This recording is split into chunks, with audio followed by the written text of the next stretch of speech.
Donc, gloire à Dieu encore une fois de plus. Comme je vous l'ai dit, on s'attend à lui. Hein. Et ce soir, j'ai eu à cœur de partager au sujet de...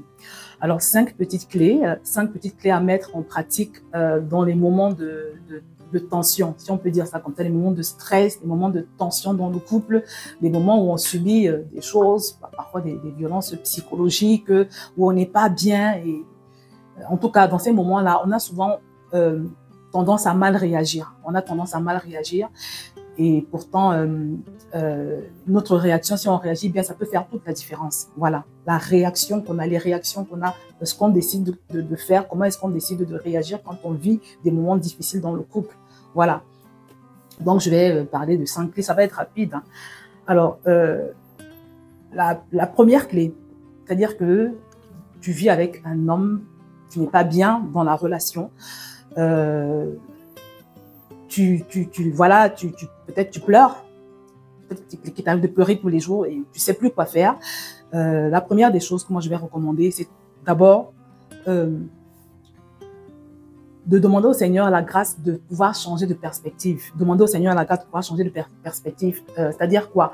Quand tu te retrouves dans une relation avec quelqu'un qui peut-être te maltraite, très souvent, c'est une influence démoniaque. Voilà, il peut s'agir d'une influence démoniaque, ça peut être simplement aussi un problème que la personne a dans son âme, voilà, à cause de son passé, mais peu importe. Mais quand tu te retrouves avec un homme qui te maltraite, par exemple, un homme avec qui tu n'es pas bien, souvent c'est parce que lui-même d'abord il n'est pas bien, c'est-à-dire que lui-même d'abord il a un problème, voilà, parce qu'on ne peut donner que ce qu'on a.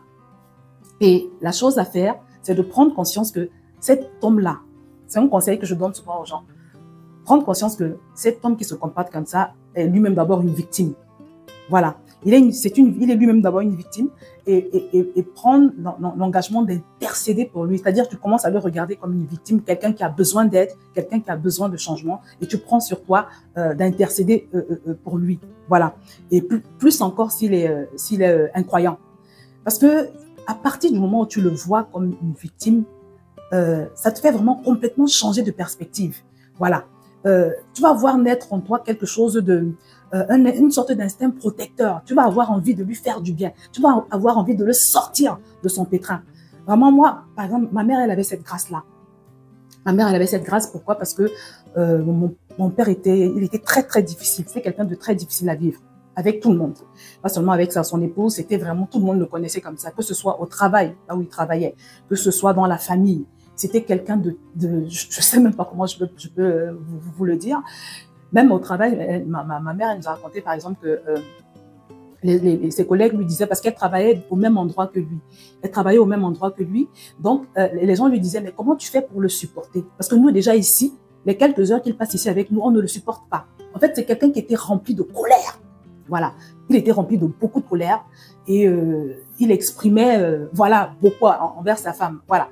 Donc, c'était souvent des cris, c'était, voilà. La seule chose que je n'ai jamais vu mon père faire, c'est violenter son épouse. Et ma mère, elle avait l'habitude de nous dire que, en fait, je me rappelle qu'elle le disait souvent, que, en fait, c'est parce que c'est quelqu'un qui a beaucoup souffert. Je vous explique rapidement. Mon père, du moins, il est né au Nigeria. Il est né au Nigeria pendant la guerre. Et son père, qui venait du Cameroun, parce que mon vieil homme, voilà, est du Cameroun.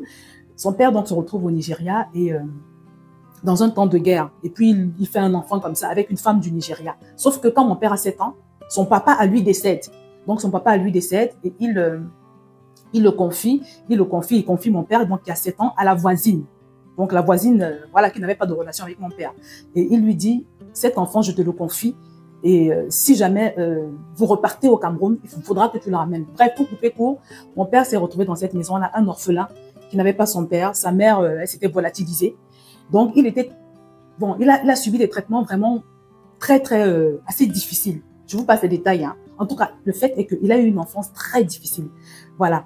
Et ce qui fait qu'il a grandi avec beaucoup de blessures. Il a grandi avec une grande colère à l'intérieur de lui. Donc, quand il se marie, forcément, ça se répercute sur son épouse. Donc, à chaque fois, elle me disait, ma mère, elle n'était pas dans la foi. Elle connaissait pas Dieu à l'époque. Mais elle avait la grâce d'être psychologue, en fait. Donc, elle expliquait toujours aux gens que tout ce qu'il fait, c'est le résultat de son vécu, en fait. Elle a eu la grâce de comprendre ça. Donc, ça l'a aidé à avoir une certaine hauteur. Ça l'a aidé à gérer, ça l'a aidé à supporter, en fait. Vous voyez? Donc, c'est très important quand tu vis des moments difficiles de cerner, de même chercher à comprendre pourquoi il se comporte comme il se comporte. Parce qu'en général, il y a une source, il y a quelque chose qui a déclenché, il y a un élément déclencheur. Donc, vraiment, ça fait toute une différence. Essayez de le comprendre, de le voir plus comme une victime. Parce que le fait de le voir comme une victime, tu vas plus facilement prier pour lui et plus efficacement prier pour lui. Vous voyez? Donc, c'est vraiment très, très important. S'il n'est pas converti, là, alors c'est pire. Parce que ça veut dire que c'est une passoire pour l'ennemi qui peut faire tout ce qu'il veut dans sa vie. Vous voyez? Donc, c'est très important de tenir compte de cela. Donc, tu comprends qu'à ce moment-là, tu es auprès de lui un peu comme une sentinelle, en fait. Tu es comme une sentinelle et tu dois intercéder pour cet homme. Et peut-être c'est pour ça, quelque part, que le Seigneur t'a mis à ses côtés. Voilà. Donc, parfois, on a simplement besoin de discerner. Tu décides que cet homme-là, je vais payer le prix pour lui dans la prière. Tu le vois comme une victime, et je te le redis, ça change ta perspective. Voilà. J'avais un cousin qui avait l'habitude de dire que dans cette vie, il y a deux types de personnes. Il y a les personnes qui comprennent, et il y a celles qui comprennent et celles qui ont besoin d'être comprises. Voilà. Donc, si tu te mets dans la perspective de celle vraiment qui va crier au Seigneur, qui va utiliser sa foi, ses prières, pour que le Seigneur intervienne dans la vie de cet homme-là. Ça peut apporter un changement que tu n'imagines même pas. Voilà. Et on va lire 1 Corinthiens chapitre 7 au verset 12 qui nous dit que aux autres, c'est l'apôtre Paul qui parle ici, aux autres, ce n'est pas le Seigneur, c'est moi qui dis, si un frère a une femme non croyante et qu'elle consente à habiter avec lui et qu'il ne la répudie point, et si une femme a un mari non croyant et qu'il consente à habiter avec elle, qu'elle ne répudie point son mari. Car le mari non-croyant est sanctifié par la femme et la femme non-croyante est sanctifiée par le frère. Autrement, vos enfants seraient impurs, tandis que maintenant, ils sont saints. Voilà. Alors, est-ce que je lis, si le non-croyant se sépare, qu'il se sépare, le frère ou la sœur ne sont pas liés dans ces cas-là, parce que Dieu nous a appelés à vivre dans la paix. Car, que sais-tu, femme, si tu sauveras ton mari? Ah, j'aime ce verset. Car, que sais-tu, femme, si tu sauveras ton mari? Ou que sais-tu, mari, si tu sauveras ta femme? Voilà. Donc, le réflexe, c'est pas toujours d'entrer en guerre, de voilà, il va me sentir, il va voir, de résister, de se battre, de jouer le jeu du diable. Parce que le pauvre, ça se trouve, il est déjà téléguidé par Satan. Donc, tu n'as pas besoin de rentrer dans ce jeu-là.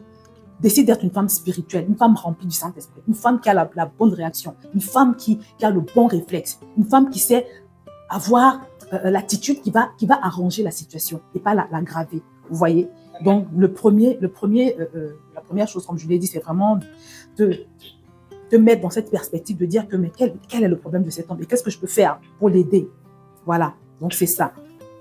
Et pendant que tu intercèdes pour lui, bien évidemment, il faudra que tu te laisses conduire par le Saint-Esprit. C'est peut-être aussi important d'avoir une relation avec le Saint-Esprit parce qu'il va te donner des directives. Il va même te conduire dans comment est-ce qu'il faut prier. Il va même te conduire dans ce que tu dois faire, les actions que tu dois poser. Il faut être proche de Dieu. Vraiment, dans les problèmes de couple, si tu n'es pas proche de Dieu, ce sera compliqué. Ce sera compliqué. Vraiment. Parce que les mariages sont tellement combattus. Satan combat tellement les couples. Tous les couples, aucun couple n'est épargné. Donc, tout dépend maintenant de la relation que tu as avec Dieu, de la compréhension que tu as des choses spirituelles, de ton aptitude à parfois discerner que là, dans ces problèmes-ci que nous traversons là, c'est pas juste nous en fait. Il y a toute une armée. Si le Seigneur ouvre parfois vos yeux, hein, vous allez voir les démons. Des fois même, j'ai entendu des histoires terribles. Des gens qui font des incantations sur un couple, sur les couples. Rapidement, pour terminer ce premier point, c'est une histoire que j'ai vue, c'est pas qu'on m'a raconté. J'ai vu les témoignages. Il y a un homme qui fait beaucoup de délivrance en Côte d'Ivoire. Il a partagé, les gens ont témoigné. Une jeune femme, elle avait l'habitude d'être, c'est-à-dire le gars la frappait. Tout le monde la connaissait dans le village comme ça. Il la battait tout le temps. Au point où, quand elle a pris sa première grossesse, elle était à 8 mois de grossesse, il continuait à la battre. Les gens étaient inquiets. Et à un moment donné, ce monsieur-là est arrivé dans ce village, parce que lui, il va d'endroit en endroit, il prie pour les gens. Et je ne sais pas comment ça s'est passé, mais il s'est retrouvé en train de prier pour une certaine personne qui était la sœur de la dame, je crois. Et pendant qu'il prie pour elle, les démons se manifestent. Et puis elle a commencé à dire que c'est elle qui faisait les incantations sur le foyer de sa sœur. Voilà. Il faisait les incantations sur le foyer elle faisait les incantations. Elle raconte comment tous les jours à 3 heures du matin ou à 4 heures, elle venait se tenir devant leur porte. Et elle faisait des incantations, Donc, en fait, c'était purement spirituel, en fait. C'était des pratiques de sorcellerie. Voilà, elle versait des choses là sur... Et quand le monsieur se levait le matin, il avait seulement envie de tabasser sa famille, il avait seulement envie de lui faire du mal. Voilà.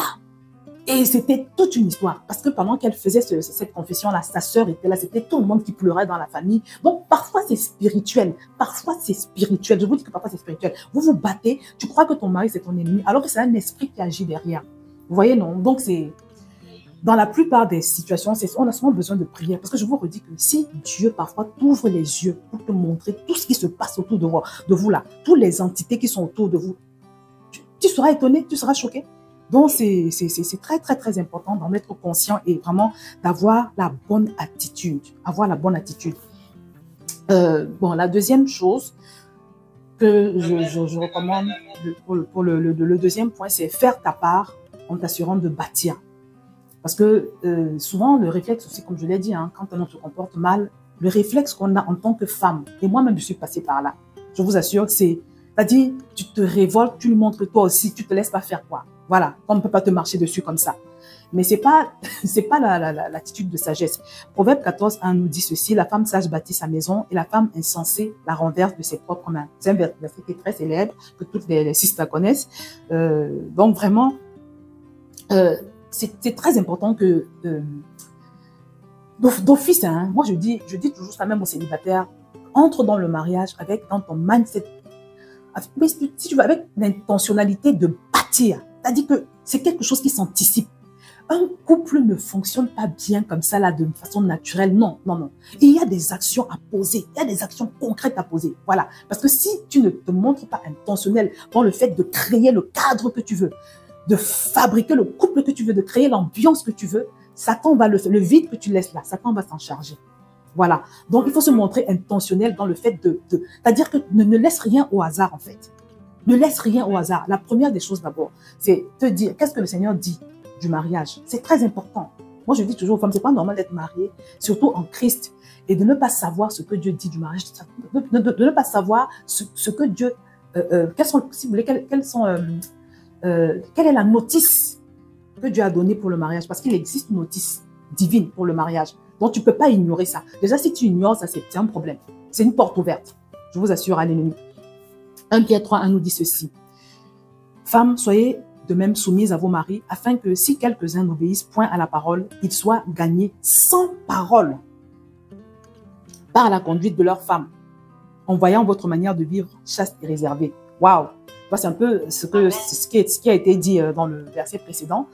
Soyez soumises à vos maris, afin que si quelques-uns n'obéissent point à la parole, ils soient gagnés sans parole. Sans parole. C'est-à-dire que tu n'as même pas parlé, tu ne lui as pas parlé de Jésus, tu ne l'as pas évangélisé. Voilà. Comme on aime souvent le faire quand le mari n'est pas soit il n'est pas en Christ, ou alors il n'est pas bien converti.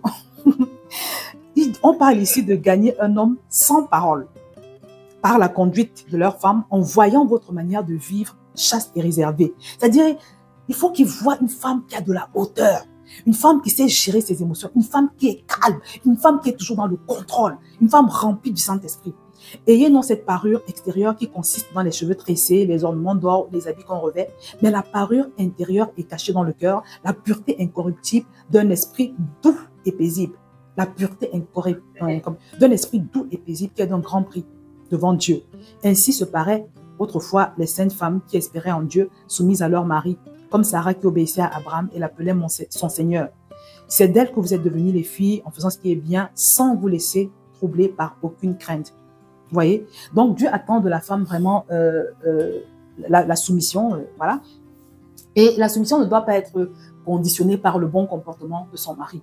Ça, c'est vraiment quelque chose que nous devons... C'est vrai que humainement, comme ça, là, dans les faits, c'est pas évident, mais décide que tu vas jamais être celle qui va lui manquer de respect, même si lui se comporte mal. Reste digne, reste droite dans tes chaussures, reste la femme de Dieu que tu es en réalité, reste la femme remplie du Saint-Esprit que tu es en réalité. Tu vois? C'est très important de faire ta part. Parce que pendant que tu fais ta part, je t'assure que le Saint-Esprit lui-même, il va convaincre cet homme-là. Il va l'interpeller. Parce que ce passage nous parle de la capacité que ton attitude a de pouvoir le gagner sans que tu aies besoin de parler. À un moment donné, il va être intrigué. Il va se dire, mais malgré tout le mal que je lui fais, malgré que je la brutalise, malgré que je la violente mentalement, hein, elle reste digne, reste calme quand c'est l'heure du repas, elle m'amène mon repas. Voilà, elle continue d'être la femme en fait, la femme la femme modèle. Ça va lui parler et puis il va se dire, mais il y a quelque chose dans cette femme, il y a quelque chose de différent.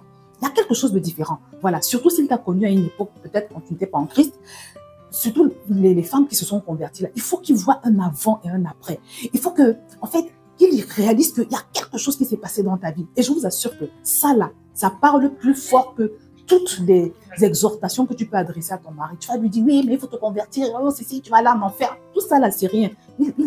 Voilà, les gens ne sont plus trop sensibles à ça. Ils veulent voir Christ formé en nous.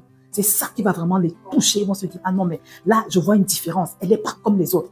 Il y a quelque chose en elle, il y a une force. Et c'est ça qui va lui parler plus que toute autre chose. Voilà. Donc, continue de créer ce havre de paix. Voilà. Continue de, si tu avais l'habitude de lui faire, je sais pas, son repassage, tu continues de lui faire tu continues de le traiter bien. Et tu le fais pour le Seigneur. Tu le fais parce que tu veux obéir au Seigneur. Parce que si tu regardes ces agissements là, franchement, non, mais tu le fais vraiment pour le Seigneur. Parce que tu veux. C'est pour ça que c'est important d'aimer Dieu. Parce que moi, quand je vois des choses que j'ai supportées moi-même, par amour pour le Seigneur, parfois tu vois des choses de la belle famille comme ça, là et tout, tu te dis non. Mais par amour pour le Seigneur, tu laisses passer parce que tu te dis non. Moi, je vais pas avoir des problèmes avec le Saint-Esprit parce que non. En fait, ton focus, c'est Dieu. En sachant que quand tu obéis, le Seigneur récompense toujours l'obéissance. Quand tu obéis, la Bible dit que, Dieu va être de ton côté. La Bible dit, si Dieu est avec toi, qui sera contre toi? Ils vont tout faire pour te combattre, pour te déstabiliser. Ils vont pas comprendre. Tu seras toujours là comme ça, là. Et ce sera la force surnaturelle de Dieu. Pourquoi? Parce que tu as à cœur de lui obéir. Tu as à cœur de lui plaire. Tu as à cœur de, quel que soit ce qui se passe, Seigneur, je ne te désobéirai jamais. Je ne vais jamais te déshonorer. Je serai toujours vraiment avec un cœur qui veut plaire à Dieu. C'est ça ton obsession. C'est ça ton motif, en fait. Voilà. Non, c'est puissant, et c'est vraiment quelque chose qui va t'assurer la victoire. Parce que moi, je sais, hein, en tant que femme, moi, j'étais très émotive. Hein, c'est-à-dire que du tic au tac, les réactions, c'est comme ça qu'on a souvent l'habitude de réagir. Ouais, mais non, c'est injuste. Oui, mais quand tu penses au Seigneur, tu te calmes, en fait.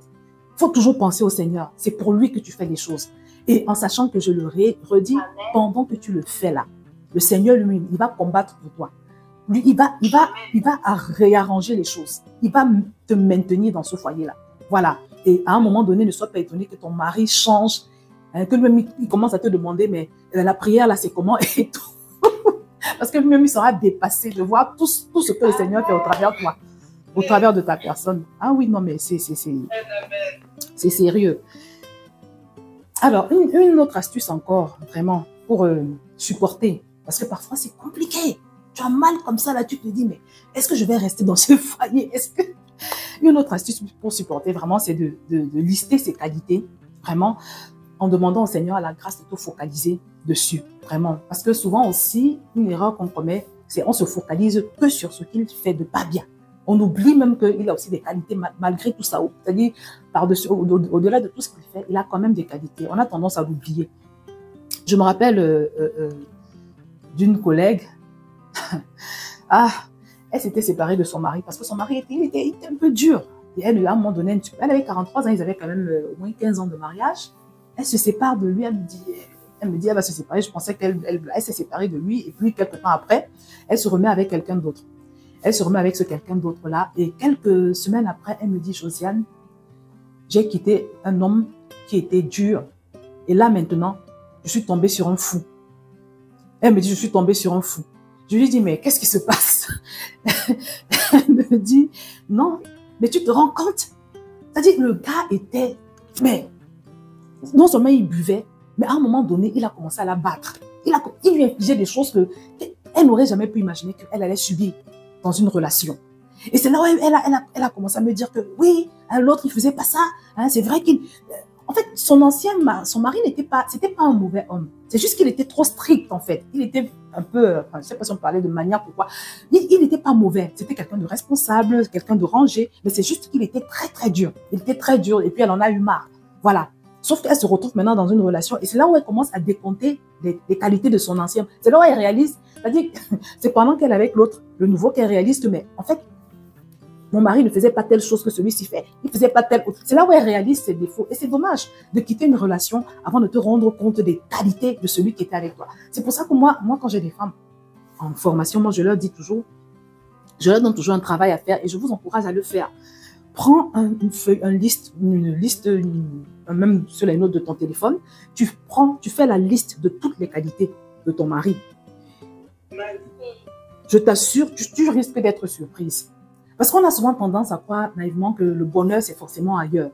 Vous voyez, et le fait de ne pas apprécier les qualités de ton conjoint, vraiment, ça aggrave la situation. Ça aggrave la situation, en fait. Voilà. C'est très important, vraiment, de te focaliser. Pendant que tu pries, pendant que c'est difficile, là, focalise-toi sur ce qu'il fait de bien.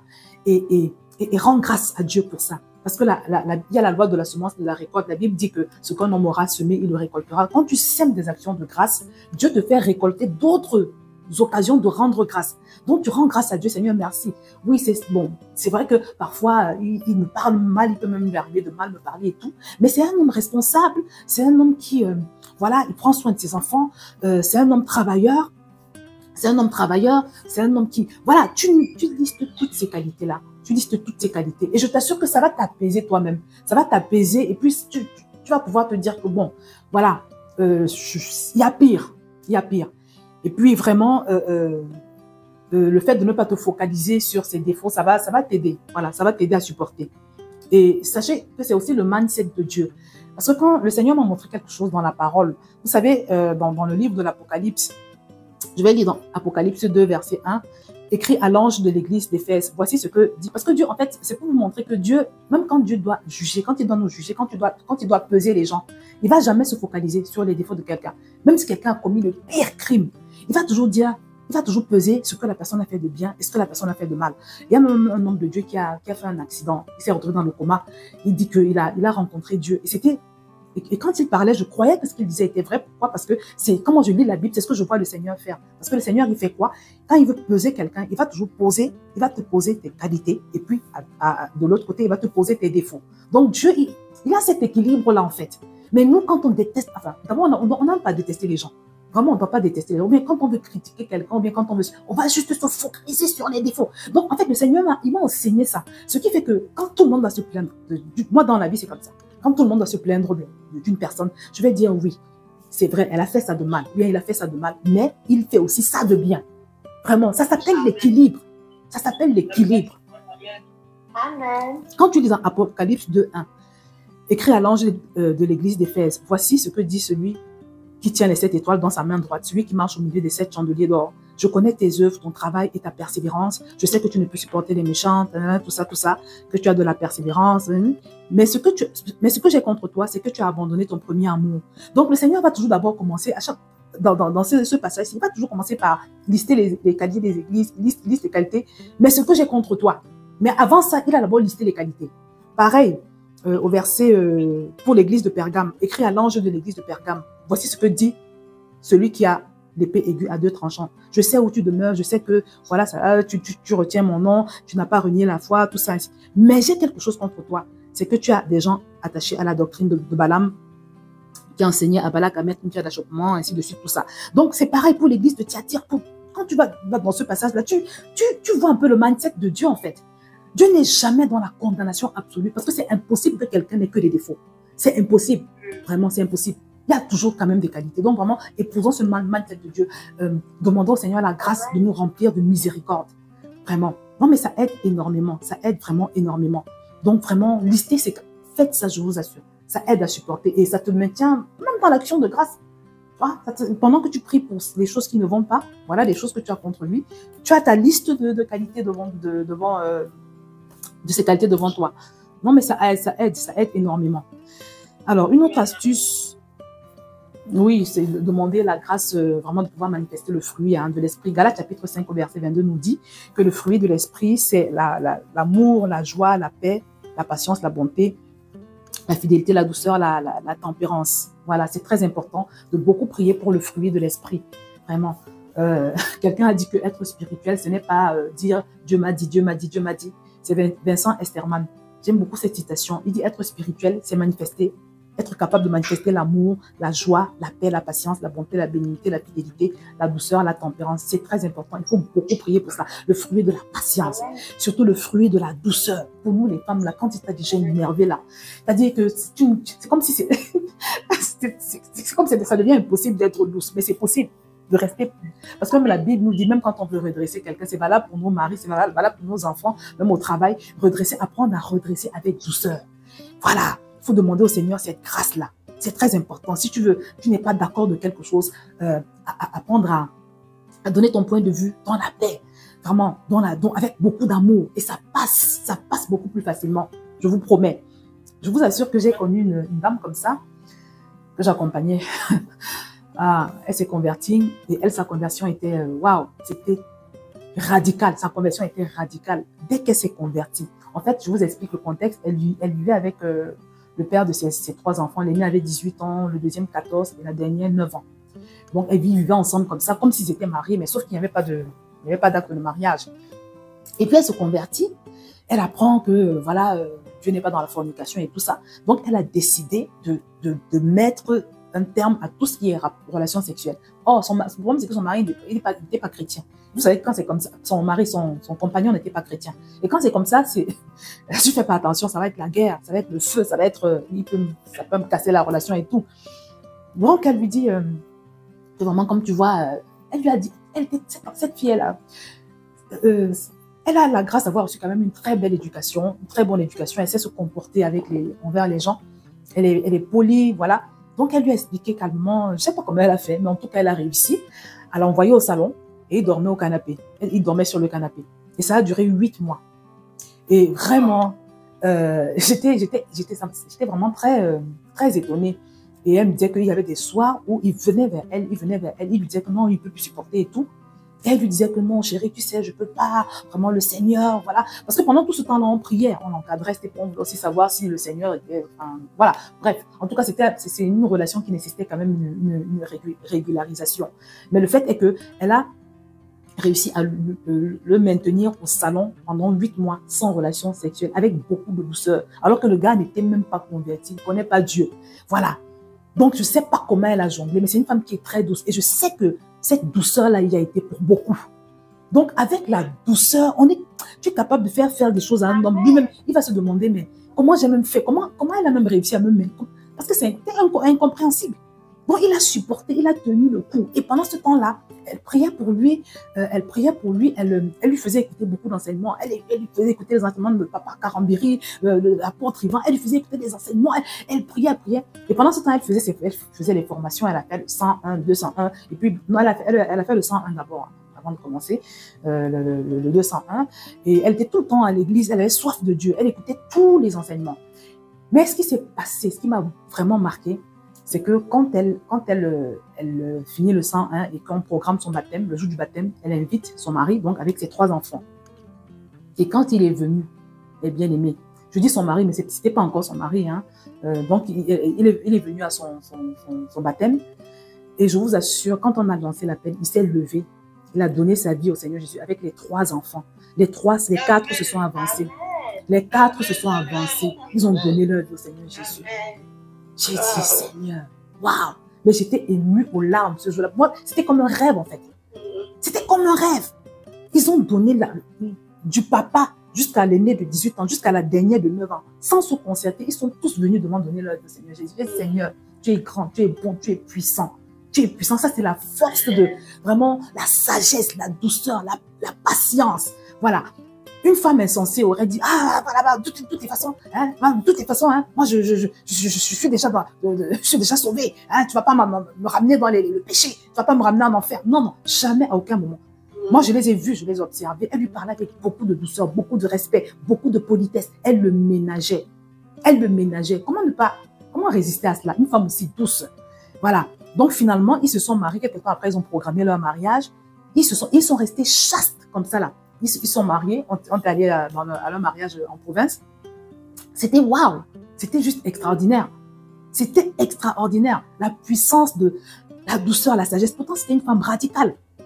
Je lui ai demandé un jour, mais tout ce radicalisme-là t'est venu parce qu'aussitôt que tu t'es converti, tout de suite, tu as commencé, tu l'as envoyé au salon et tout. Elle m'a dit, Josiane, je n'ai pas envie de rater l'enlèvement à cause d'un mari. Parce que si Jésus arrive aujourd'hui, je rate l'enlèvement à cause d'un homme, à cause d'un mari. Donc c'était ça. Il faut dire aussi que c'était une femme déterminée en fait. Sa conversion, elle est vraiment tombée fortement amoureuse du Seigneur Jésus, on va dire ça comme ça. Elle était prête à tout perdre. Je crois que ça aussi, ça a joué. Je crois que le Seigneur aussi a vu ça dans son cœur Il a vu sa détermination. C'est pour ça que il y a un verset dans la Bible qui dit que celui qui accepte de perdre les choses de cette terre pour le royaume, tu acceptes même de perdre, tu te mets dans la posture de oui, je suis capable, je suis prêt à perdre et mon argent et même l'homme que j'avais, je suis prêt à tout perdre pour le Seigneur. Il n'est personne, j'ai pas noté le verset, qui est capable de perdre tout ça, qui se met dans la posture de pouvoir perdre, d'accepter de perdre tout cela, qui ne va pas recevoir au centuple du Seigneur la même chose. Parce que quand Dieu voit cette disposition de cœur-là, c'est pour ça que j'insiste encore vraiment, une femme qui a son cœur, une femme qui est entière envers le Seigneur ne peut pas te lâcher. Il ne peut pas te lâcher.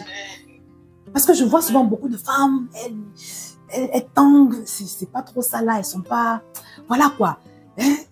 Des fois même, elle a commencé avec le Seigneur, mais quand le monsieur se parle un peu, il hausse un peu le ton là, elle va abandonner le Seigneur pour se... Voilà, parce qu'il faut maintenir la relation. Voilà, mais elle était catégorique, catégorique avec le péché, catégorique avec le péché.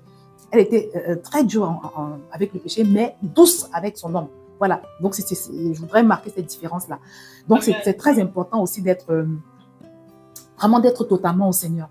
Parce que la vérité, c'est que c'est lui, quelqu'un demande comment faire preuve de douceur. Maman Josiane, oui. on prendra des questions. À la fin, d'accord.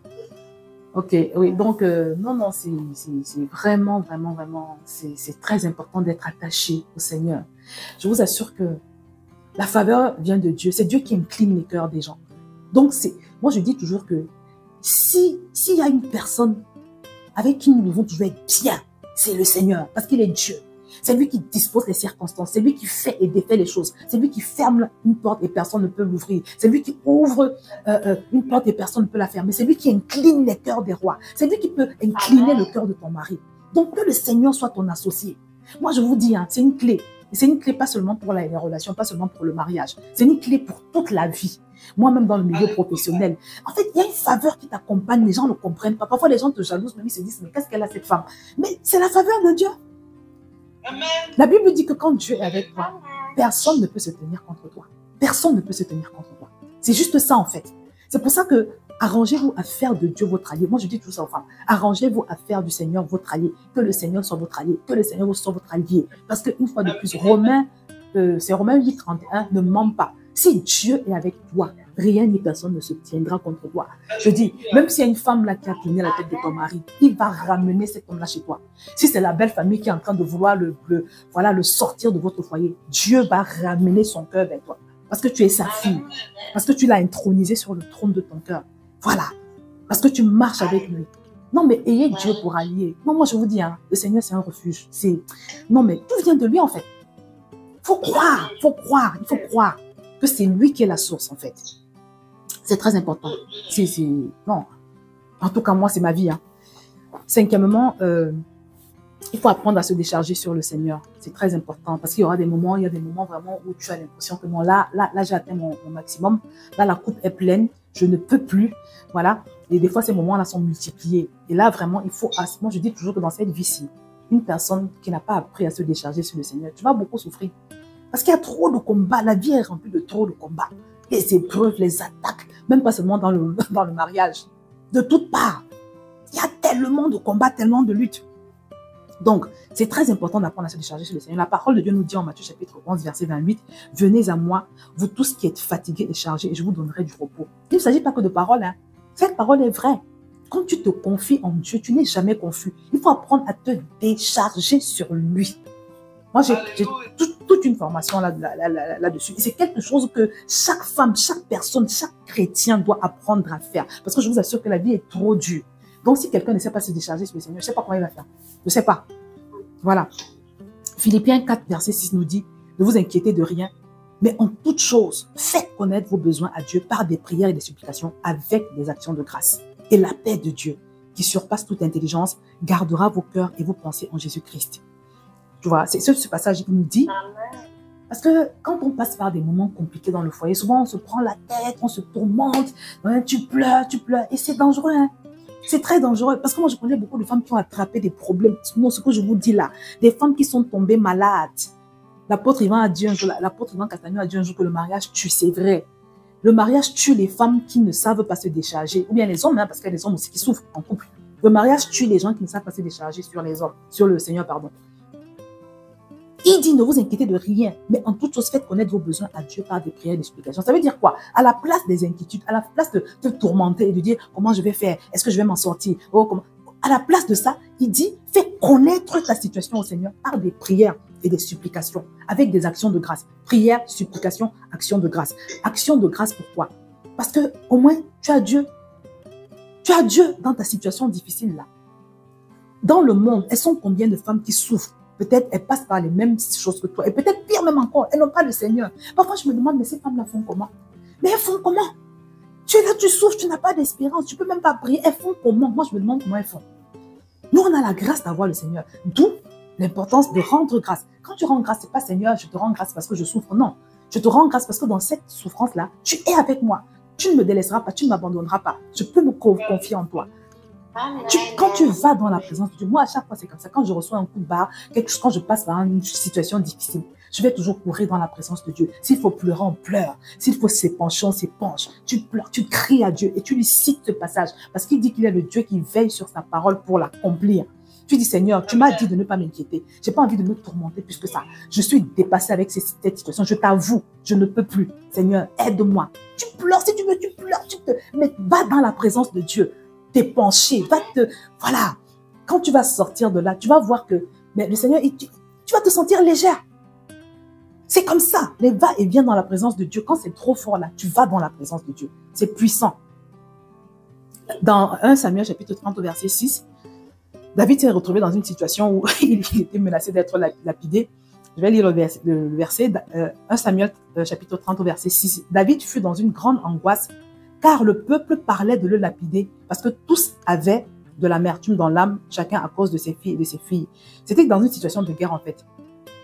Vous voyez, et on avait le camp ennemi avait pris les deux femmes de David. Bon, c'était la débandade en fait. Et le peuple voulait donc le lapider. Et ce verset nous dit, mais David reprit courage en s'appuyant sur l'Éternel, son Dieu.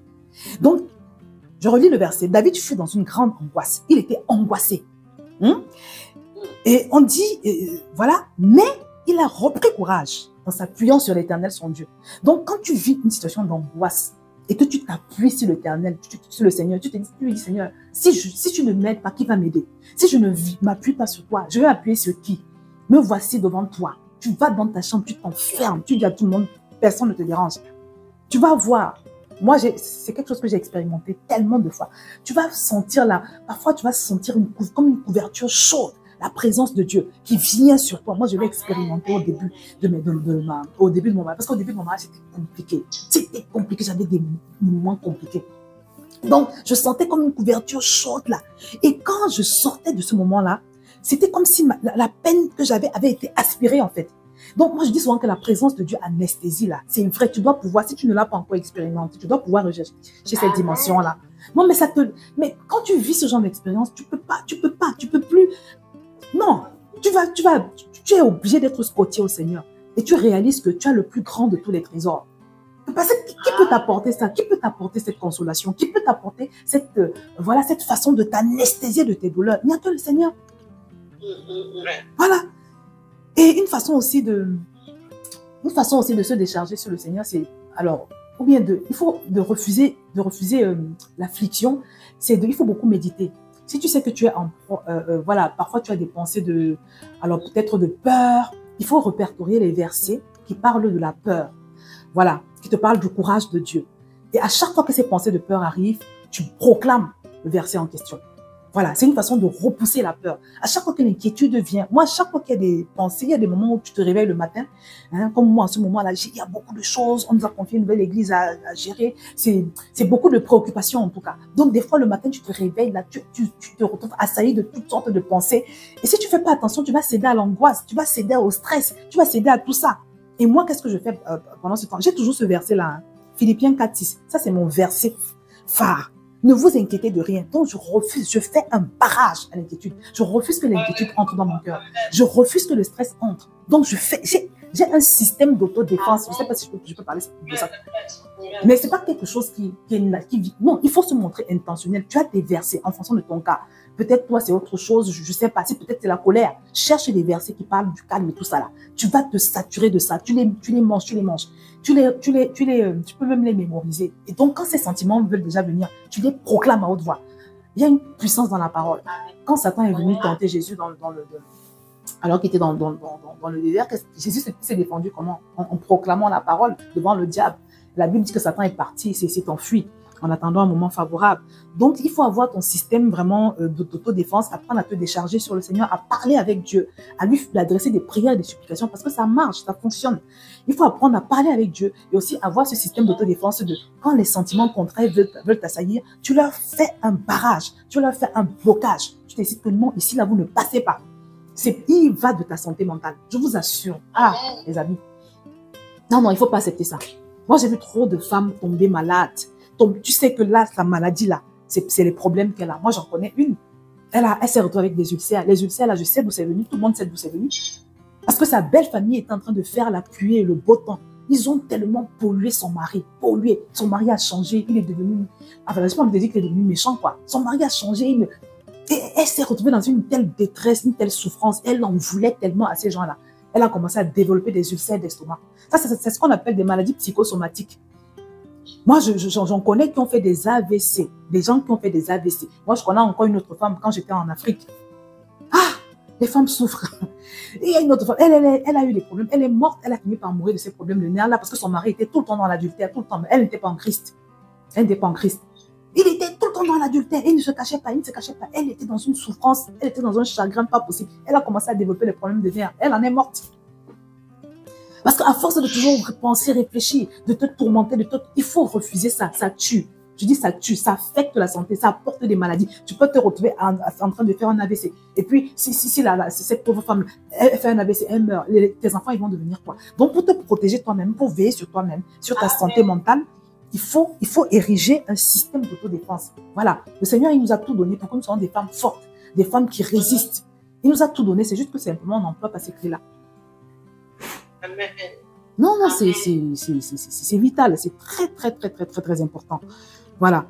Le psaume 62, verset 8 nous dit, en tout temps, peuple, confiez-vous en lui, répandez vos cœurs en sa présence. Dieu est notre refuge. Répandez vos cœurs, confiez-vous en lui, répandez vos cœurs en sa présence. Voilà. Quand on tourne vers lui, ça c'est le psaume 34, 5. Quand on tourne vers lui les regards, on est rayonnant de joie et le visage ne se couvre pas de honte. La parole de Dieu regorge de tellement de versets pour nous fortifier. Des fois, juste tes regards se posent sur un verset comme ça. Et puis, tu sens une fraîcheur t'envahir. Des fois, juste tu dis un verset et puis la douleur qui t'assaillait, elle s'envole. Voilà. Non, c'est très important, toutes ces choses. Voilà. Et une dernière chose que je peux se recommander aussi, c'est toujours d'avoir, comment je peux dire, des sortes de repères, ou je ne sais pas si je peux parler de grands frères dans la foi, des personnes à qui vous pouvez vous adresser dans des moments vraiment quand ça devient extrême, insupportable et que voilà, ça va trop loin par exemple. C'est toujours important d'avoir, je ne sais pas, bon, c'est vrai que c'est plus facile quand l'époux est converti et que vous fréquentez la même église, c'est plus facile, même si vous ne fréquentez pas la même église, mais c'est important d'avoir quelqu'un à qui vous pouvez parler, quelqu'un qui peut faire asseoir ton mari, quelqu'un pour qui il a du respect. Voilà, moi je dis toujours au couple, hein, parce que c'est quand les problèmes commencent que les gens réalisent. Tu vois une jeune femme là, elle se retrouve avec des problèmes graves dans son foyer, elle ne sait pas. Je lui dis, mais est-ce qu'il n'y a pas quelqu'un à qui ton mari peut... voilà, qui peut parler à ton mari? Elle me dit non. C'est toujours bien, c'est important d'avoir toujours quelqu'un comme ça. Un pasteur, un homme de Dieu, un grand frère dans la foi. Pourquoi c'est même pas un... Bon, moi je connais une sœur, elle est mariée à quelqu'un qui n'est pas chrétien.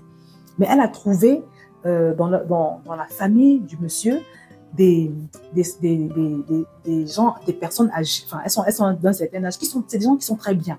Voilà. Ils sont pas vraiment convertis, mais c'est de bonnes personnes. Donc, des fois, quand ça ne va pas dans le couple, ils sont capables de venir, de faire asseoir le mari et de leur parler. Et des fois, bon, ça peut apaiser un peu. Mais au moins, ils ont des personnes à qui ils peuvent se confier. Mais si vous êtes tous les deux à l'église, c'est encore mieux. Voilà. Donc, de se faire aider aussi, ça aide. Ça aide. On peut lui proposer aussi un accompagnement, ce genre de choses. Donc, c'est important, c'est important, c'est important. Moi, je vois de plus en plus de jeunes couples, quand ils se marient, ils choisissent ensemble un parrain. Ils ne choisissent pas au hasard. Ils choisissent une personne qui est mature dans la foi, qui va pouvoir les aider ou bien leur donner des conseils dans les moments compliqués. Bon, ça aussi, ça aide. Voilà. Et c'est quand on, je le redis, quand on se retrouve dans les difficultés que souvent ce manque-là apparaît, quoi. Donc, voilà, je vous ai dit que je n'allais pas mettre beaucoup de temps. Donc, voilà pour ce que j'allais à partager. Amen. Est-ce qu'on peut acclamer le Seigneur? Gloire à Dieu, amen.